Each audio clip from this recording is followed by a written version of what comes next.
Bonjour Ilana, bonjour à toutes et à tous.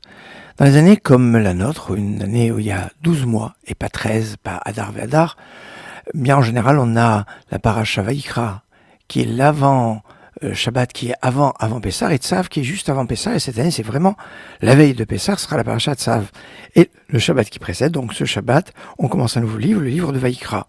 Mais il peut être remarquable de retrouver un lien qui peut exister entre la paracha Vaïkra et la perspective de la fête de Pessah, puisque ça va en général de concert.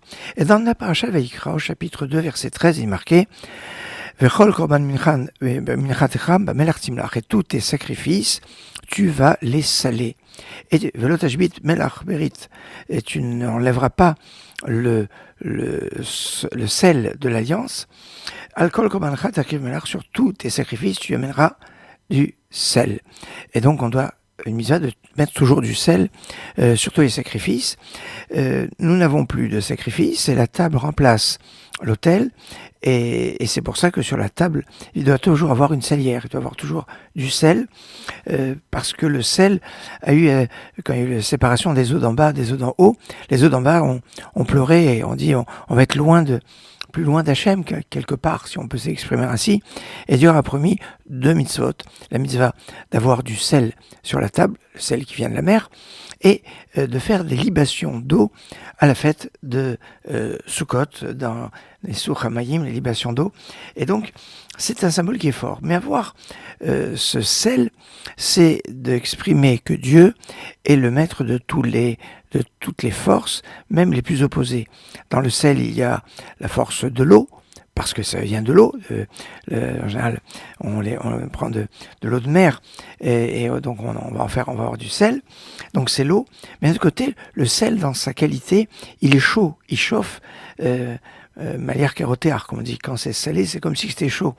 Et donc, c'est à la fois la chaleur, le feu, et à la fois l'eau, qui sont maîtrisés à travers le principe du sel. Mais il y a, dans la perspective de Pessah, sur ce symbole, on doit avoir toujours du sel sur la table, et on doit tremper le pain que l'on mange dans le sel. Qu'en est-il de la matzah? Et là, il y a 2 traditions, une ashkénaze et une séfarade, qui s'opposent. Dans la tradition séfarade, on doit tremper la matzah aussi dans le sel, une salière qui a été changée par rapport à Pessah, par rapport à l'année évidemment, dans Pessah. Donc on doit tremper dans le sel, parce que la matzah est un pain qui est très pauvre, il est léchémoni, et donc il n'a pas de sel, et donc c'est pour ça que on doit le tremper dans le sel. Alors que dans la tradition ashkénaze, on dit mais non, justement c'est un léchémoni, c'est un pain de misère, un pain de pauvre, et donc il ne doit pas avoir de rajout, même pas de sel. Donc les ashkénazim ne tremperont pas la matzah dans le sel.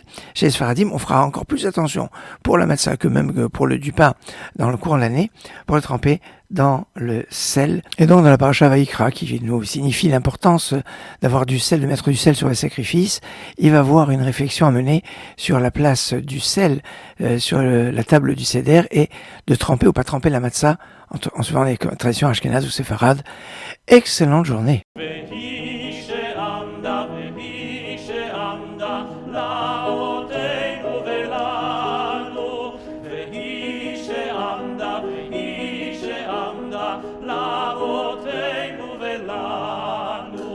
שלא אחד בלבד אמר עלינו לכלותנו, שלא אחד בלבד אמר עלינו לכלותנו, אלא שבכל דור ודור עומדים עלינו לכלותנו.